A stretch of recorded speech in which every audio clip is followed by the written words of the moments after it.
We are back. It's Wednesday, and you know what that means. It is wild, weird, wacky, kind of eugenics, globalist, murdering people, werewolf, woo-woo Wednesday. That's what time it is. That's what time it is. We ran out of W words to describe the never-ending dystopian nightmare that is in. Literally, I mean, we were almost late because of the insanity of dealing with corporate America. Just say that, and if you're unwilling to participate in the collective Kool-Aid drinking of what is, you couldn't call it mental illness, you could call it essentially like hitting yourself in the head with a hammer. Lots.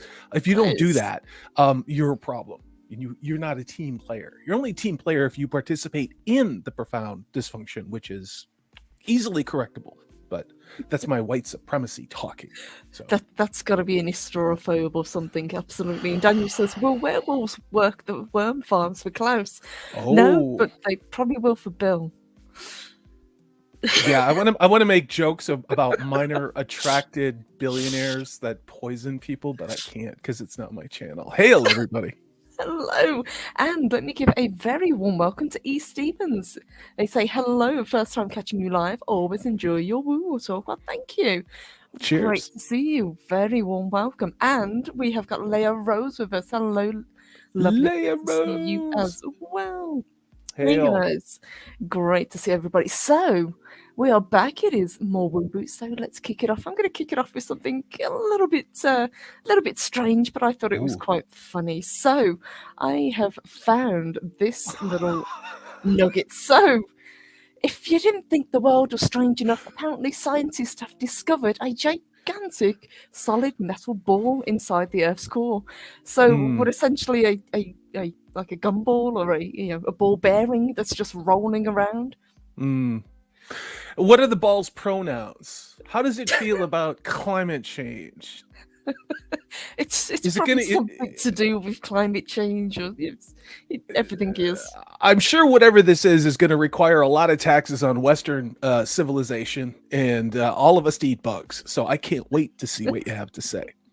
So it says there's something weird, well, that's right up our alley, going on at the exact center of our planet. Well, isn't there always? So researchers have discovered a new innermost layer nestled inside our planet's inner core.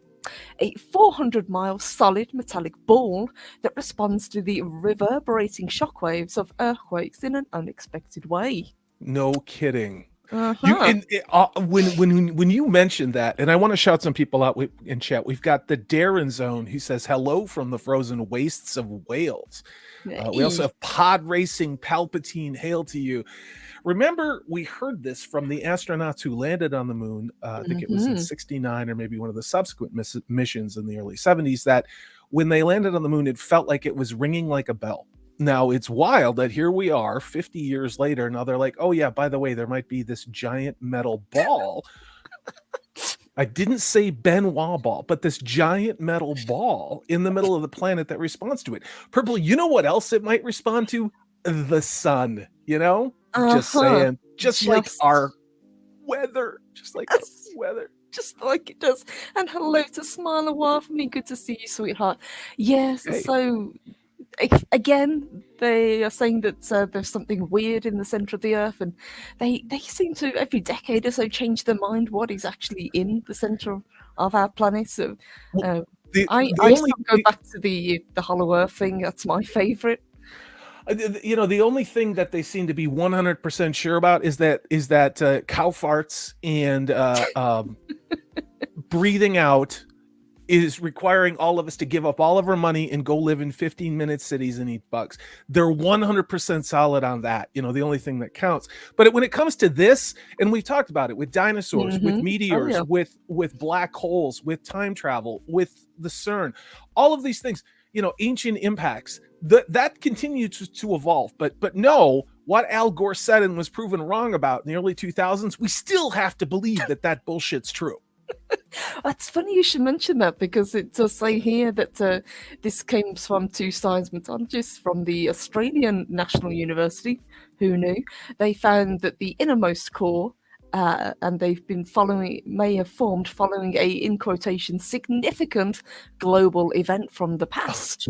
Of course. And we've covered this before, that one of the things around Skywalker Ranch is an interesting mineral that only exists around substantial asteroidal impact sites and things that are formed. Now, there's a theory going out there, and I would like to see where it leads, that petroleum, what we've all been told is liquid dinosaurs from 100 million years ago, was actually formed by asteroidal impact and not by the decay of dinosaurs or something. And plant matter, yes.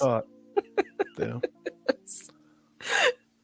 I'd like to think that, and you've talked about the way different rocks respond as well, especially things like quartz has a special resonance. So it's not that big a stretch that something like this does as well. But let's just see what else they've got to say. It says clearly the innermost inner core just keeps on going. It's like a Marakoshka doll, has something different from the outer layer, said lead author Farm, a seismologist at the Australian National University. We think that the way the atoms are packed in these two regions are slightly different. Well, there you go. What do we know about that lake in the Antarctic? If you guys, after this show, take a look at, there's a lake in the Antarctic which has a completely different type of magnetic pull and gravity than any other place on Earth. Why do you think all of the countries, all of the militaries around the countries have research bases there? Now, could it be that what we're talking about with this giant metal orb apparently in the center of our planet, that there could be something related to that in the Antarctic? And what's under the ice? I don't know. I'm just putting it out there. We know what was under the ice, quite a while ago, but what is under there now is fascinating. I think that's one of the few places, and there's a reason why people aren't allowed to go there. Yeah. And it's not the one for Jeffrey or going to Bill and Clinton's, Bill and Hills. Did you guys see that? Did you guys see that? The former secretary and I'll shut up, Purple, I swear to God. But Bill and Hills, one of their former attorneys, was on a commercial flight with her family. And apparently there was turbulence. And the only person to die on that plane was the said attorney for Bill and Hill. Did you guys see that? That's an amazing coincidence. It's almost like it's not believable. Sorry, continue with this article. I'm sorry. I'll just finish it up. So it says the research could shed light on how the planet evolved billions of years ago and how the Earth's magnetic field evolved over time, turning out a planet from an inhospitable rock to a livable home, which is obviously what we have for the at least immediate future. Studying the Earth center is not just a topic of academic curiosity, but something that sheds light on the very evolution of life on our planet's surface, the pair of researchers said. So, whilst the innermost core is still made up of the same stuff as the rest of the inner core, it has different properties that determine how fast seismic waves travel through it, depending on the direction of travel, a phenomenon known as anisotropy. Easy for you to say. Yeah, you'd think that, but it's not, no. Which, if this is true, would indicate that, remember how ancient civilizations throughout the world have thought that giant meteors passing by were signs of doom. Now, not just because they hit the planet, but what if those giant meteors and asteroids going by had a large magnetic footprint? Of course, they would affect the planet in ways that we don't necessarily understand, you know? Absolutely, and also any huge earthquakes that we might have. I mean, you think back to the one that we had in Thailand, for example. That was one of the few that was recorded that actually shook the entire planet on its axis. It was so powerful, which created the tsunamis that caused so much devastation. Yeah, it wasn't quite as powerful as Lizzo running for the buffet right before closing time, but it was real close, real close. Can I just shout out a few more people we've got joined us? We've got Sentient Dildo, we've got Kai MFS, great to see you as always, Trinoculus P, we have got our favourite vampire, Nosferatu, great to see my you. Box wine buddy, my box wine buddy. And we've got Snacks and Friends. Good to see you. But we've also got a question from E. Stevens. It says, I have a random question. Would you rather video a clear shot of a UFO or win the lottery? Depends on the lottery. Honestly, I mean, that's where I'm coming from. If we're talking about one of those like nearly $1 billion, that's not even a no-brainer, because at that point you could literally set up your own research stations and find out what the hell is going on out there. You know, you could find out what's in upper and lower orbit around the planet that keeps being seen on the corners of, like, you know, the space station cameras that are out there that they don't talk about. But that's how I'd lean into it. I really would. You know, I've got footage of a UFO. You know, but the problem with this is that I know what it was, but it doesn't show up when I try and show other people. Now, that doesn't change my experience at all, but it's certainly nothing I'm going to claim as, like, you know, E.T. getting off the mothership with, you know, Spock or something like that. Purple, how do you feel? I would actually prefer to see the UFO, only because it would prove that we aren't alone in the universe. I don't think we are, but to see it with my own eyes. And I know there's a lot of people that have seen things, and I know, Salty, you've had your own experiences as well, but that's one of the few things I've never been fortunate enough to see, anything that I think might be extraterrestrial. So that would be a big deal for me. Money comes and goes. Yeah, but not like almost $1 billion. It would take me a while to get through that. And I give it to responsible adults who had other responsible adults watching them. You know, just all of this thing. I mean, we've talked about it on other shows. Purple Valkyrie is the science that we were taught, or at least I was taught in the 80s and 90s, like when I was in college in the 90s. It's changing. It's changed a lot, and yet we still have a lot of general beliefs that are predicated upon what seems to be incomplete data, whether it's about dinosaurs or black holes or what chemicals do to your body. You know, and now we've got even more things with asteroids, ancient civilizations, things being found. And now we've got this today, which actually makes perfect sense when you think about it, you know, and it's just, but there are some sciences that are settled. Again, we make the joke about, you know, the weather and things like that. But the reason for that is because, again, that is going to be exploited to control everyone, you know? It is, and something else that we've learned doing this show and talking about various topics is science and scientists are very hesitant and very reluctant to change their views once it's peer approved, I guess would be the best way to put it. Yeah, just like what we saw starting in March 2020 to slow the spread, and is still going on. And they're incentivized, as we saw. At least here in the United States, somebody gives you $19 million to change your tune. Well, of course you're going to change your tune, right? I hate the world. It's a lot. Late. But let me shout out Reingard as well. Great to see you. Says I'd rather experience extra dimensional transcendence. Good choice. And let me say hello to author Adega. Great to see you. And William 101. Hello, guys. Great to see you. Great to see you guys. Hail, William. Salty, what have we got here? Well, I have something. Oh, wow. That's awesome. Way to set that up. Wait a minute. What's going on here? Everything is locked up. We have a lot of pop-ups. Yeah, hold on. Let me take this off. Yeah, that's fascinating. So this is going to surprise you, but this is actually from the UK, so that's why it's blowing up. That'll do it, yeah. That'll do Holy it every sweet time. Jesus, you guys, don't grow up and be a YouTube streamer. All right, here we go. Chrome tab.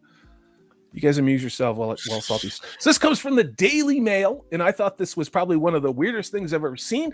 The royally unconvincing Polish Waxworks Museum. Oh, gosh. Whatever you think we're about to see, you're wrong. It's much, much worse, okay? Polish Waxworks Museum is mocked over Prince William figure who looks like, quote, Hugh Grant after 20 Jaeger bombs, while Kate is blonde with a huge forehead. Now, this is in Krakow. This is the Krakow Wax Museum. And this museum only gets 2.5 stars on TripAdvisor for those of you thinking about going. You ready for this? Let's do this. Oh, Jesus. Look, there's that woman who's not supposed to be the queen. So there you go. Wow. There you go. Now, we've looked at a lot of terrifying things on this show. We've looked at vampires, wendigos, Bigfoot footage, UFO footage. We've looked at cryptids of all kinds. That does look like Hugh Grant after 20 Jaeger bombs. And I don't know what that is. That's like if Kate Middleton was a meth addict. That's all I can say. But somebody thought this was a good idea. Somebody's charging to look at this.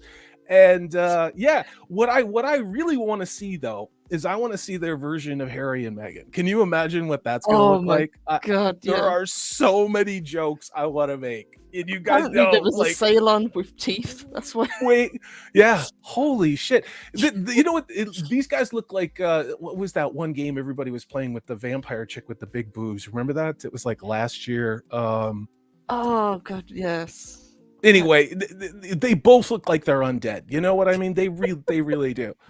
So yeah, I thought this was really trippy as hell. I'm not sure there's any journalistic and like value to reading the rest of this article, but let's get a close up of Kate. Why does she look like Heath Ledger when he was the Joker? Well, you know what she looks like? She looks like an actual depiction of the actress who played Hermione. Remember that one where she looked like all keratin and skeletal? Emma, what the hell was her name? Not Thompson, was it? Emma something. Watson. Oh, yeah, Emma Watson. Yeah, that was awesome. Yeah. Okay, here we go. Wait for it. Oh, wow. You know what this looks like? This looks like if this looks like a Neanderthal. This looks like if the Neanderthals were in Buckingham Palace, this is what they'd look like, you know? These are like prototypes for sex dolls nobody Honestly, wants. the dummy's got a better hairline than William have. So that is true. There is that. That's it. Resident Evil Village. Thank you, Adega. That's exactly the vibe that I'm getting from this. You know, this is woo-woo to me. This is so weird. Somebody somewhere thought, you know what? This is spot on. Let's put this in the museum. And then somebody in a leadership position said, yeah, let's put this in a museum. So either the Poles have a lot of resentment for this young couple, or maybe they were just drinking way too much vodka. Poles are kind of based, so yeah. Podrace Palpatine says they've been sniffing Joker's Smile X gas. That's, of course, from the 1989 film Batman, starring Michael Keaton, who is the best Batman. Let's be honest about it. I think Trinoculus has hit the nail on the head. He says, is that a Habsburg trait? No. I'm seeing a little bit of Habsburg draw coming on, so you might be onto something. Yeah, and the Habsburgs also they were so inbred that one of them had a tongue that hung out of his mouth, like this far out of his mouth. Yeah, eugenics. Yeah. Yes, don't make your gene pool into a jacuzzi, guys. It never works. Yeah, don't make your gene pool into a wading pool like the elites want to.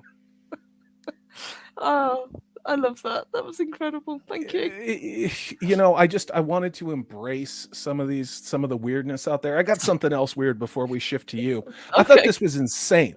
Let's have a look. What do we got? So there is an entire ghost town of Walt Disney Castle houses you can buy. Sold.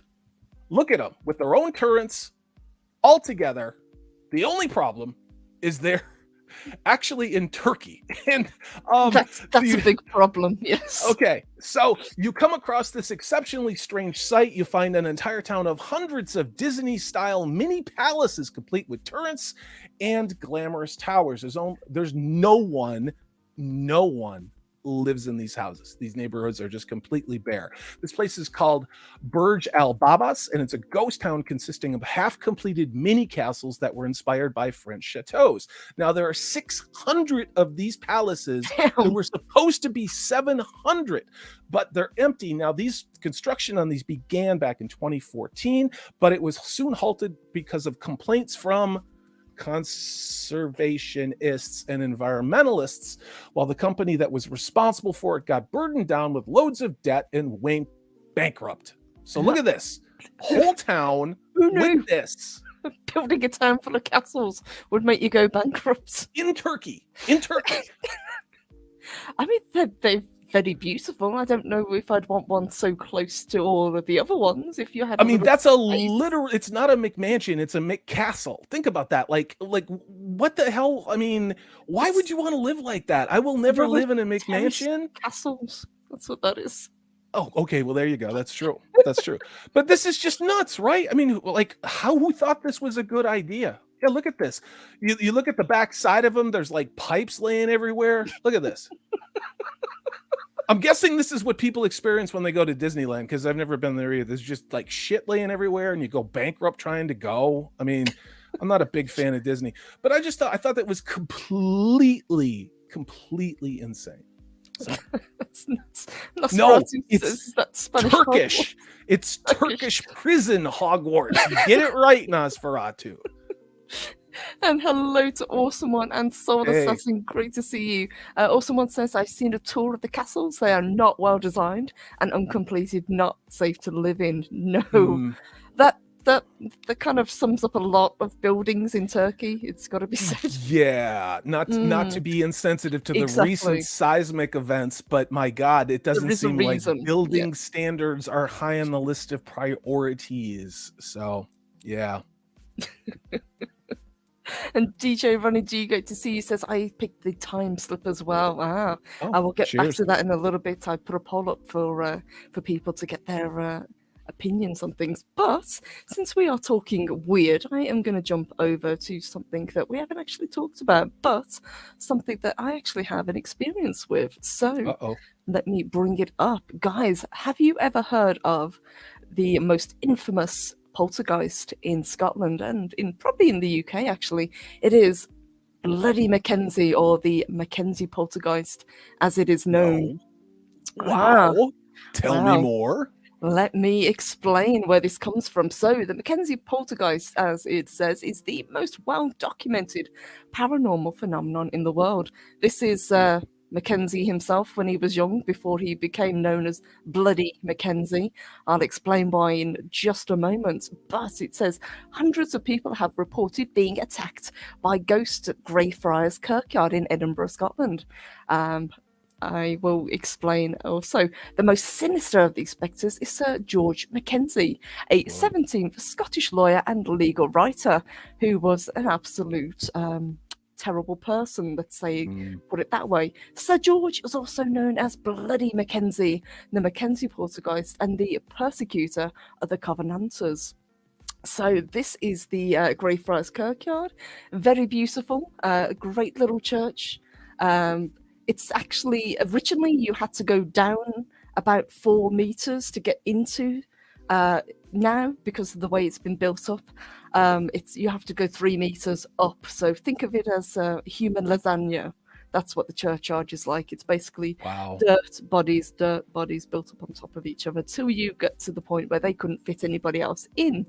And I'm getting hungry. I'm getting hungry. Anybody else getting hungry? A little history lesson about the Covenanters.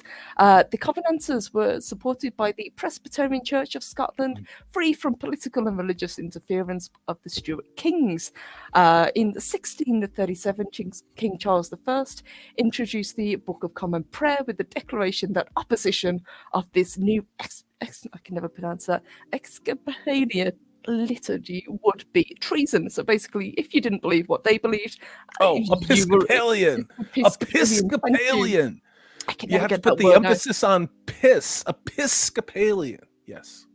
So, in protest, the thousands of Covenanters signed the National Covenant, or the Confession of the Faith, which was in Greyfriars Kirkyard, and that's when things got really bad for them. It was basically they were rounded up and they were forced to remain in this very small area, naked, until basically they starved to death or died of the elements. It was basically the world's first concentration camp, and Bloody Mackenzie was the one behind all of this. And so the consequence was continuous and escalating persecution by the government. And here comes George. In 1677, George Mackenzie was appointed Lord Advocate and tasked with enforcing the ongoing persecution of these Covenanters. He took his job incredibly seriously and imprisoned, as I say, about 1,200 Covenanters in a 3-acre field next to the churchyard known as the Covenanters' Prison. Now, this is locked at all times other than when you go on a tour. Now, there's a couple of tours that you can go on. They're always at night, because of course they are, and they unlock the gate and you go in, and there are mausoleums on either side, but there is one in particular that is the most haunted, I guess would be the best one. You can go in if you want to, but most people don't stay in there very long because it is incredibly cold. There are hot and cold spots in this very small area. It's about 10 feet square. You can get a small group of people in, but people have reported being bitten, scratched, punched, pushed over, and bruised by this entity, which is the Mackenzie poltergeist. Wow. It's like you're trying to ride the subway in New York City. Exactly. Only the ghost doesn't push you in front of the tracks or stab you. So you got that going for you. So let me get back to how he became known. So by mid-November, out of the 1,200, there were about 250 left at Greyfriars. The fortunate few of them were sent to Virginia as slaves. However, the ship they were on was purposely sank. They said it was done. It was a storm. Nobody believes that. It was sank on purpose, so they couldn't get. Yeah. So you're saying there's a tie to Bill and Hill even centuries back? Yes, exactly. Okay. So Bloody Mackenzie himself died in 1691, and because he was so rich, he actually had a mausoleum commissioned, and this is what it looks like. It's very easy to see. It's the only one with the little, I think it's an acorn it's supposed to be on top, but that's it. You go down a flight of stairs, or at least you could if they didn't keep it locked at all times. And that's where he was. It was called the Black Mausoleum. It wasn't until 1999 that a vagrant decided to have a look inside to see if Mackenzie had been buried with anything that he didn't need anymore. And unfortunately, what happened is this gentleman actually fell through the floor and into the coffin below. Now, that's a good story, though. That's a good story. If you're it gets even better. Now, you can imagine this fellow was not happy. He'd just fallen into a coffin that was actually incredibly well preserved, and so was Mackenzie. So what he actually breathed in was what was left of the gentleman in the coffin. So he was a little soupy as opposed to dried out. A little gooey, yes, as bodies tend to be in Edinburgh, because there's a high water and there was a lot of plague victims, so they buried them not very deep and very packed together. Don't dig anywhere in Edinburgh or in the surrounding area, because you're likely to find a plague pit. You make me want to do that now. Just because you tell me I can't.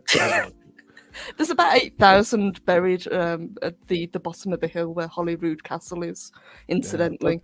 Yeah, those are rookie numbers compared to the Clintons. True story. So this fella then ran screaming out of the mausoleum. He ran back into the night guardsman, who thought that Mackenzie had risen from the dead, and for the next 15 minutes they ended up chasing each other around the churchyard. This sounds like a Benny Hill skit. That's what this sounds like. Until the police were finally called and they figured out what the hell had happened. But since Mackenzie's tomb had been disturbed. Ever since then, the Mackenzie poltergeist has been roaming around the kirkyard, and it doesn't really like visitors, especially women. So, ladies, beware if you do go on the tours. Wow. It's the ladies he seems to go for the most. So trans dudes are fine. It's good. Yeah. But yeah, the back mausoleum, as it says, is now inaccessible to the public except on guided tours. But you can also go on guided tours into the actual Covenanters prison, which is well worth doing. But I thought I'd share that with you guys. That's freaking awesome. Freaking awesome. It is cool. It's very cool. Let me shout out. We got Wakazashi's Tea House is in the house. The one and only Zax is with us. D-Bud Martin. Snowdub is checking in as well. DJ Ronnie G, Trinoculus P, Sentient Dildo. If I missed you, it's because it's not my stream and I'm trying to catch up. But hail to you guys. Thanks for everybody Good to see you. Thank you. But yeah, fascinating. And as I said, I've actually had a run-in with the Mackenzie poltergeist, and if I can find the picture, I will put it up on Twitter. Okay, I've got I want to see that. I want to 3 see that. finger marks on my forearm that weren't there before I went on the tour. Wow, he really doesn't like women, and you're like you're like this tall, so I don't know what his problem is, right? It just doesn't like the ladies, apparently. But yes, great to see you guys. Salty, what have you got? I don't know. Bring it up. So we're gonna talk about some crazy stuff today. So this is an article from the New York Post from March. It was a couple days ago. Yeah, it was March 1st. There was a delivery man in Peru who was caught with an 800-year-old mummy, who is his girlfriend. Uh-huh. This is actual footage of his girlfriend. Sure that's not Madonna. No, well, I look at this is what he was carrying around in a cooler bag in Peru.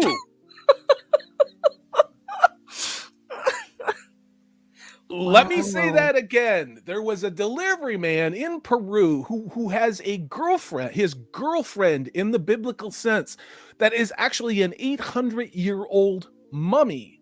Now, what he does with this girlfriend, we don't know, but this is an actual story. He's carting her around in a cooler bag.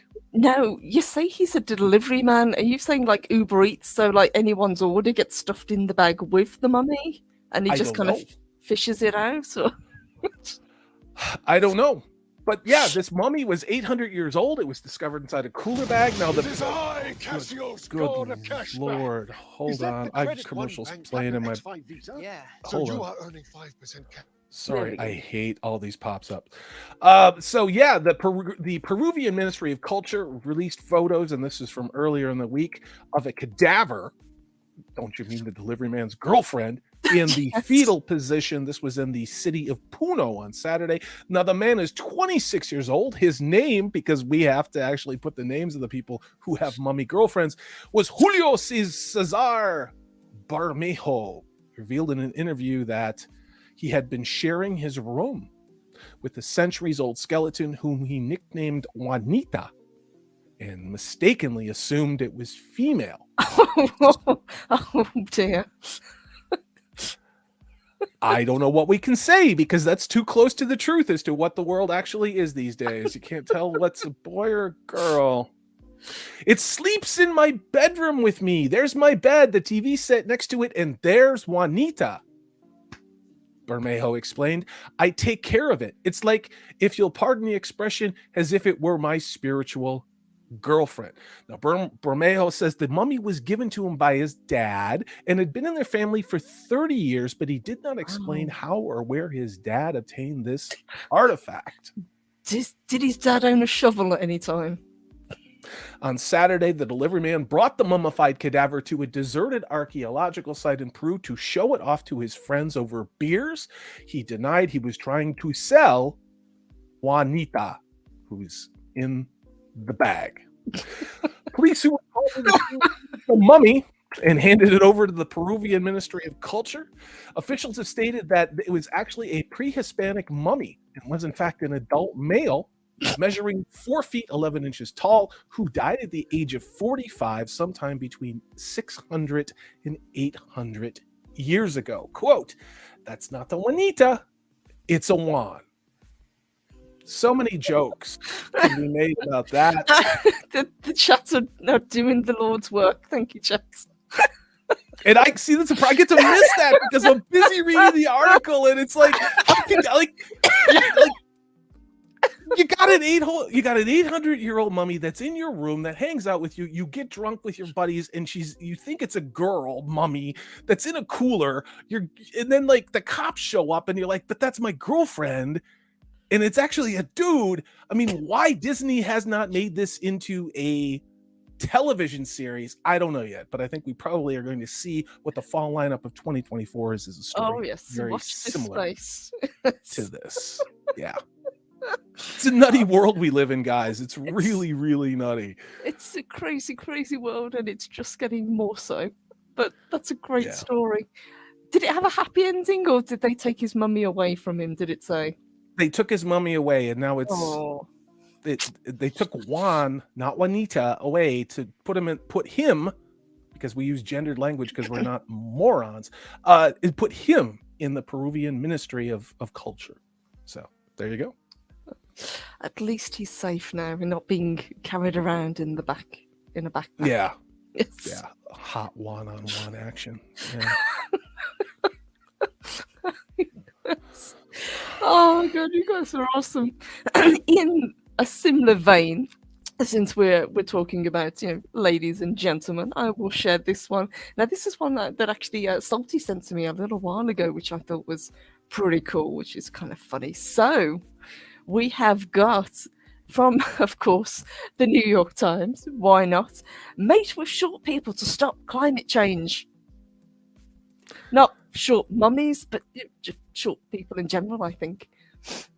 If you're the type of person to be swayed by this type of thing, there's no hope for you. I'm just going to lay that out front, and I'm going to be the guy. I'm going to be that guy that's going to say that if you are so worked up about this thing that has been manufactured, that you are going to find a short person in hopes of having smaller children, then I don't know what to say. I don't know what to say. I've read through this a couple of times, and it's a bit of a stretch, if you pardon the pun. But let's see what they've got to say, because this should be fascinating. So, a New York Times op-ed suggests that everyone should mate with shorter people in order to save the planet, because why the hell not at this stage? Yes, really.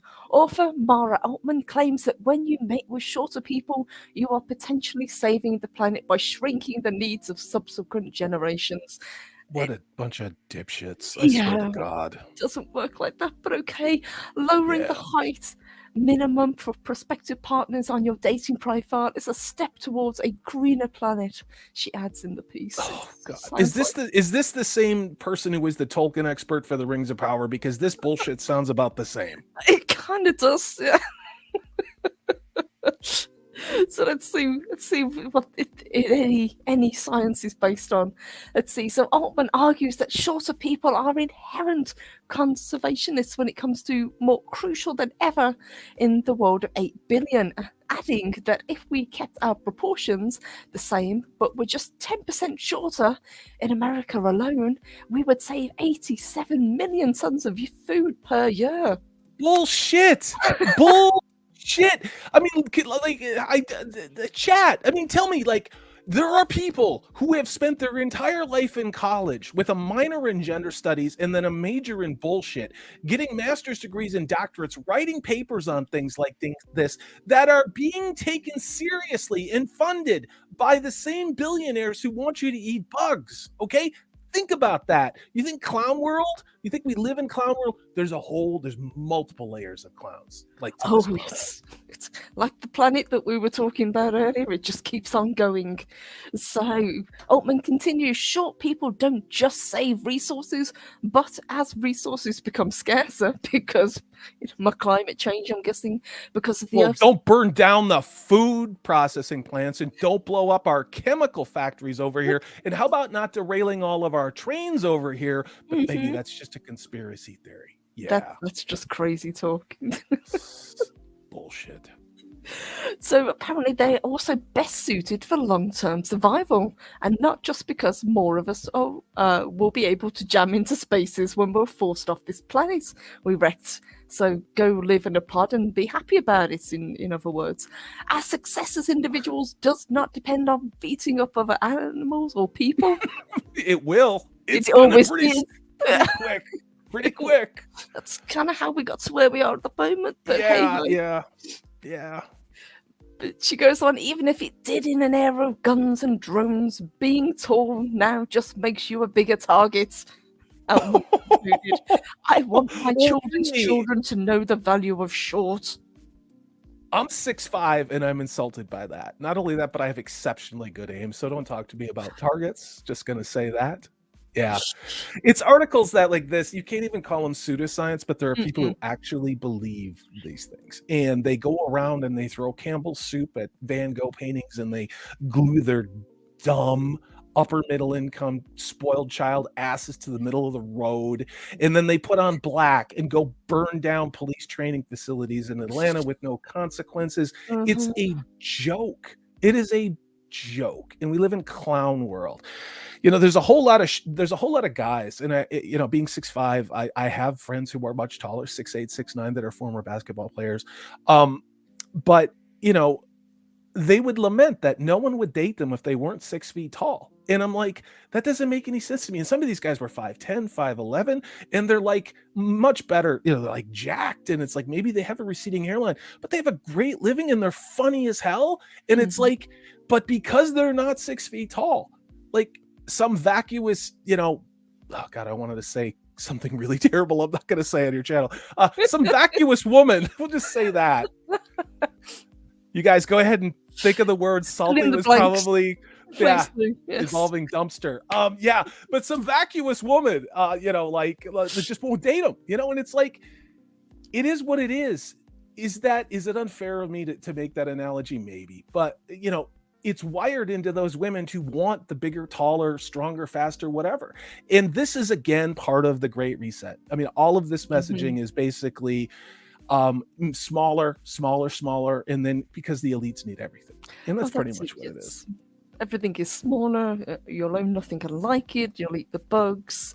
Live in a pod, and now even short people are being brought in to try and sway people. But thankfully, Twitter had absolutely none of it, and I'll go over some of the tweets in a minute, but chat, you guys are absolutely right. TZ Burton said, short girls' legs don't run as fast as the animal.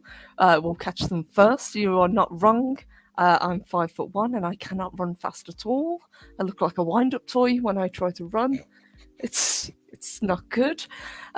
But let's see what they've got to say. So it says, Twitter wasted no time in ceaselessly mocking this piece, reporting the times for this disgusting tall phobia.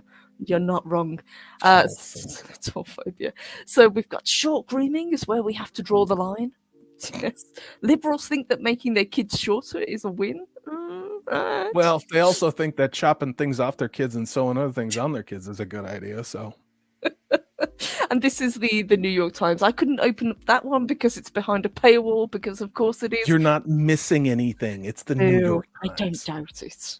Yeah. But there is a silver lining in all of this. So it says if one were to look on the bright side, at least Altman's future shows allows for a continued mating, which is a step in the right direction, which was goes against the previously put forward idea of voluntary human extinction, where we just don't mate at all and we purposely go extinct for reasons. Well, we're currently undergoing involuntary human extinction, thanks to people being lied to about what got put into their bodies or they would lose their job or other things like that. And it's just getting started.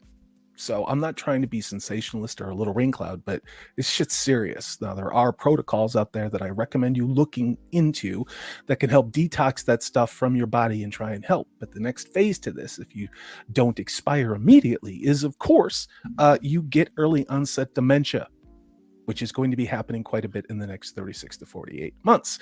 Now, how does Salty know all this? Well, it was all out there before this bullshit even started. There were white papers out there and people were talking about it. But God, I'm a little rain cloud today. I got to do something fun. Let's talk about something fun. This looks like fun, Purple. Let's talk about this. Let's do fun. I love fun. Oh Lord. If you're in the UK and in the market for trinkets, you're in luck. A small ancient man with a colossal penis. See how this dovetails, Purple, with your last article about short people? Yes. Now, look at the profile shot on this small ancient man with a colossal penis. I'm going to say that many times because it's funny to say. Look at this. So this is from March 2nd.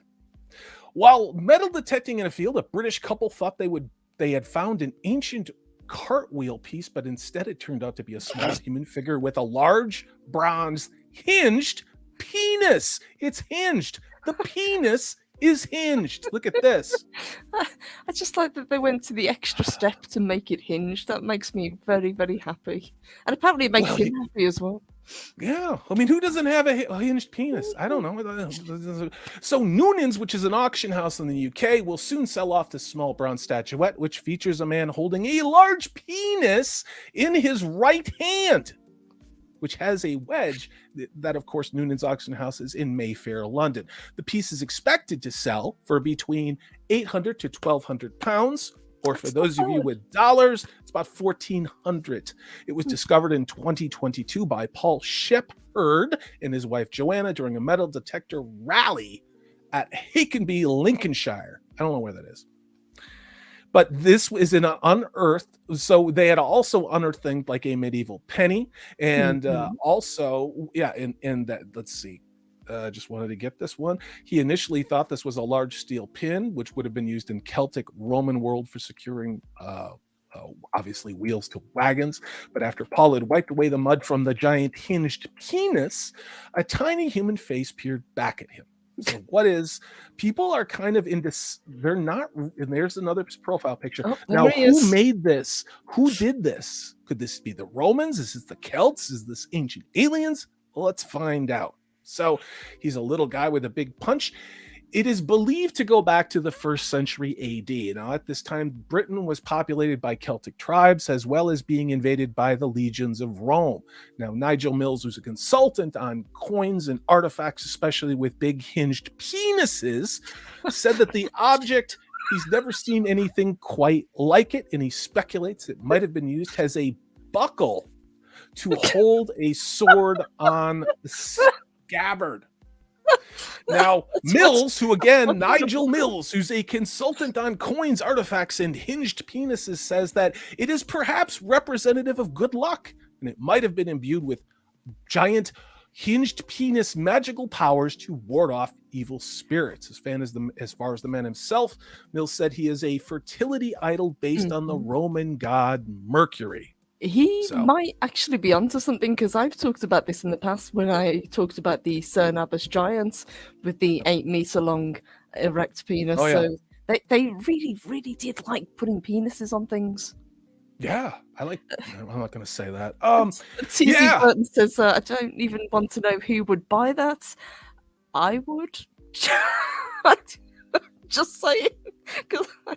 I like cool belt buckles. That's all I can say. And I just got a sword. That's a true story. I'm going to show this off, Purple Valkyrie. Of course. Yeah, this is Purple Valkyrie got this for me. This is a Rundale. She got this for me for her birthday, which I had on March 4th. So hail to you, Purple Valkyrie. You're an awesome woo partner. But this sword in the sheath needs to have something to buckle onto my body. So I can't think of anything better than a pre-Roman giant hinged penis buckle. So anyway, this article will wind down on this one, but Romans believed that in a malignant force called the evil eye, which was associated obviously with bad luck. And one of the ways to fight this off was to use one of the gods and goddesses and an emblem of that. And as we talked about, the Roman god of fertility was Mercury, and has I'm not saying that Mercury had a giant hinged penis like this guy, but this was essentially a good luck charm.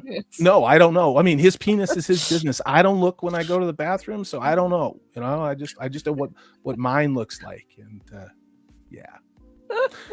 Daniel says, little known fact: Jennifer Lawrence had carved the first penis in 1 AD. It's true. True Daniel, story. I trust everything Daniel says. So, yeah. And And Centadura really likes the way you pronounce penis. Penis. Penis. It's a giant hinged penis, Purple Valkyrie. Penis. And let me say hello to Miss Martin Muses. Perfect Hail timing, Teresa. sweetheart. Hail Teresa. Did you hear all about the giant hinged penis? Because people like to hear about penises that are hinged. I'm going to get that picture and make it the thumbnail for this show. Giant hinged penis. Speaking of penises. Oh, yes. Speaking of phallic objects, there was a rocket that was supposed to go off today, and what makes this unique is that this was entirely, 90% was 3D printed. Like they just printed the parts up.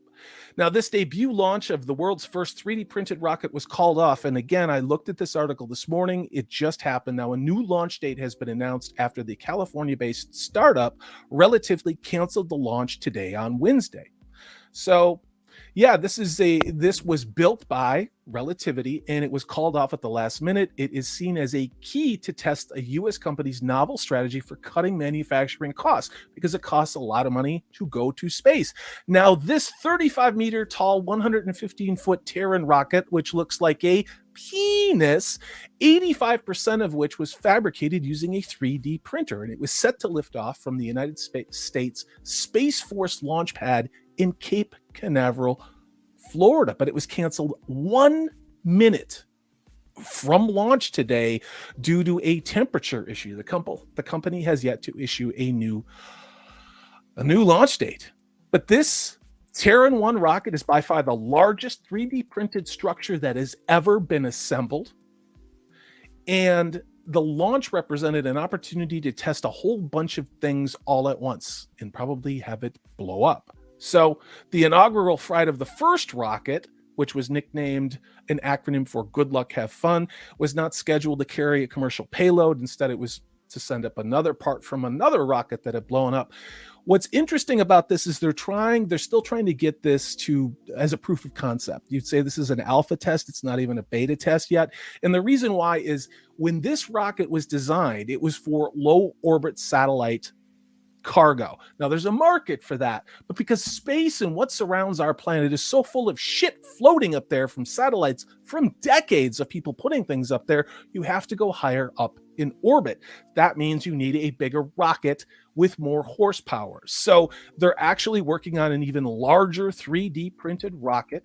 Now, that's going to be the current one could only carry about 2,700 pounds. That's nothing, right? So they're trying to get something that is a much larger thing called the Terran R, which would probably be about twice that size and go higher up in the atmosphere. But I think that's fascinating. There are people literally building rockets which are going to go into the low atmosphere, which look like penises.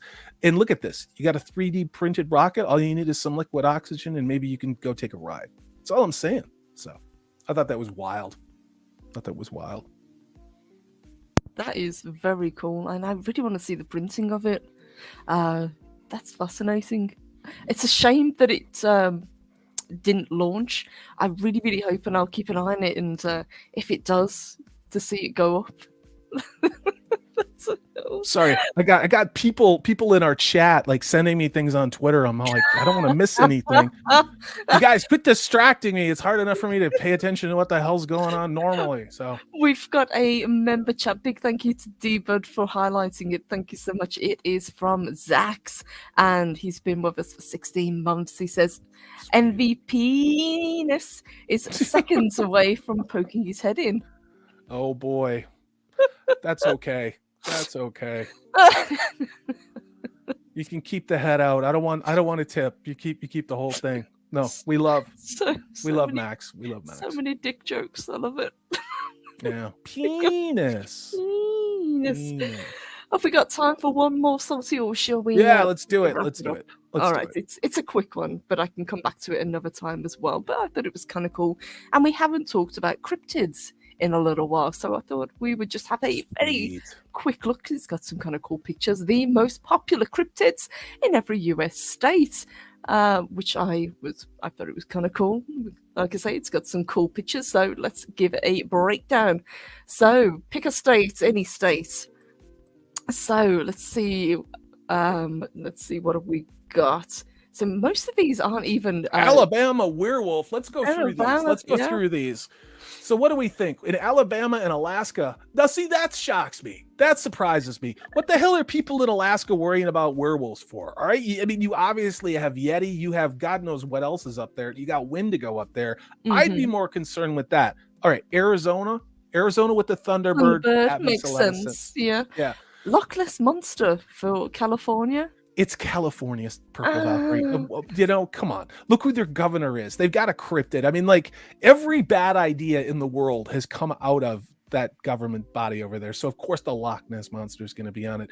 I don't know what that one is. The Fook monster in Arizona or Arkansas. Is there anybody in the Arkansas area that's in the chat that can tell us what the hell that is? Otherwise, I'll go look it up. And that was one of the things I was going to look up, because some of these I don't recognize, but they're kind of cool. Like this one in DC, the Snannygaster. Wow. That's racist. Holy cow, is that racist? Anything. I don't know what that is, but I think they're making it up.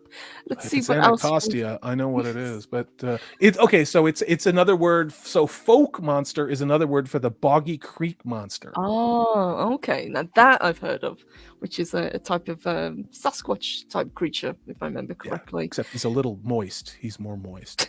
Kind of like the Florida skunk ape, then, in that case. Yes. Hail to Clobber and Times. He's in the house. It's awesome to see. Clobby, and Whitechapel. This one I actually really like. If I can get this thing to stop freaking out. Bat Squatch. I've never heard of. I've heard of Bat Squatch. Bat Squatch was one of those things that was out there on the National Enquirer, that's out there with, like, in South Carolina you had that too, and I'll see if I can pull up a picture of Bat Squatch. Whitechapel's calling out VA, says Loch Ness Monster as well. Loch Ness Monster is in a lot of these. It's surprising. I don't know whether they're just making it up or whether they've polled people.